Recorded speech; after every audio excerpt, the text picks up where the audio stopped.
خواب میں سیاہ رنگ کا بیل مجھ پر حملہ آور ہوتا ہے اور مجھے مار ڈالتا ہے، تعبیر کیا ہوگی؟ خواب میں یہ بیل دیکھنا، بیل یہ ایک طاقت کی علامت ہے جی، اور بیل اگر آپ صرف اس کو دیکھیں یا آپ اس کو حاصل کر لیں یا آپ کو مل جائے، گویا کہ آئندہ سال ایک آنے والا وہ آپ کے لیے بہت خوشحالی والا۔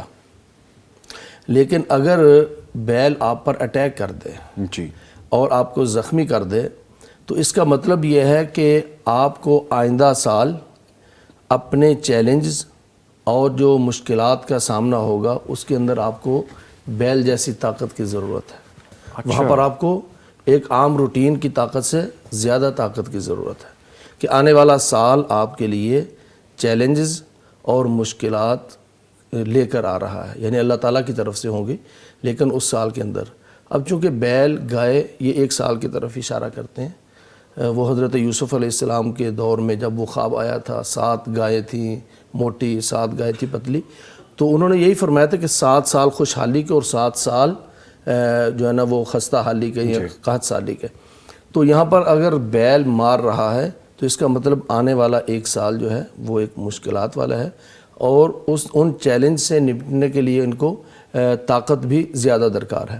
اور اسی طرح بعض دفعہ انسان اپنے جو موجودہ حالات ہیں ان سے نمٹنے کے لیے ان کو وہ پاور یا وہ طاقت نہیں مل رہی ہوتی، تو پھر بھی یعنی ایک نفسیاتی اثر، یعنی ایک آدمی پر اتنی زیادہ ذمہ داریاں ڈل جائیں، اتنی زیادہ مسئولیات اس کے کندھوں پہ ڈل جائیں، اتنا بوجھ ڈل جائے کہ وہ نبھا نہ پا رہا ہو، تو پھر وہ کبھی کسی خطرے میں، کبھی کسی خوف میں، اس طرح سے یہ ان نفسیاتی اثر یعنی ماحول کا اثر بھی ہوتا ہے۔ جی، اسی طرح جو بیل ہے نا اس کو عربی زبان میں سور بھی کہتے ہیں۔ کیا کہتے ہیں؟ سور۔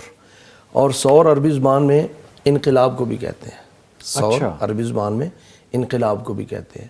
گویا کہ ایک سال انقلابی سال آئے گا اور وہ انقلاب جو ہے، اب انقلاب کے اندر 2 چیزیں ہوتی ہیں۔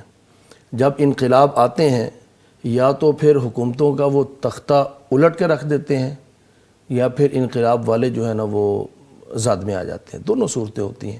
تو گویا کہ ایک سال آنے والا اس شخص کی زندگی میں ہنگامہ خیز ہوگا اور بڑا ہی جو ہے نا ایک انقلابی قسم کے اقدامات اسے اٹھانا پڑیں گے۔ ایک صورت یہ بھی ہو سکتی ہے، ایک صورت یہ چونکہ سور بیل ہے اور بیل جو ہے سور عربی زبان میں انقلاب کو بھی کہتے ہیں، تو انقلابی سال آئے گا یا انقلابی اقدامات اٹھانے کی ضرورت پڑے گی۔